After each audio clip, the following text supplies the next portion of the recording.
नमस्कार मंडळी, बघा आमचे कार्यकर्ता चालले संघटनेचे. आमचे कार्यकर्ता येणार आहेत विवेक भाऊ. काय होणार मॅडम? संस्था काय बोला ना संघटनेच्या संस्थापक विवेक भाऊ पंडित आमच्या शिगाव पवारपाडा कातकरीवाडीला भेट देणार आहेत आणि आमच्या शिगाव पवारपाड्यात वस्तीला राहणार आहेत. मग त्यांच्या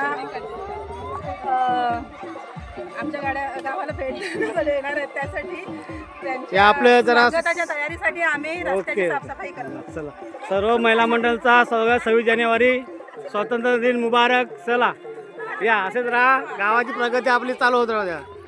आमचे विवेक साहेब येणार आहेत, त्याची तयारी चालली, थोडी साफसफाई आमच्या पद्धतीने. बाय यूट्यूब मधले परिवार, बाय बाय. बघा आमच्या पवारपाड्यातली सर्व मंडळी चालले. आवडलं तर शेअर करा. बाय.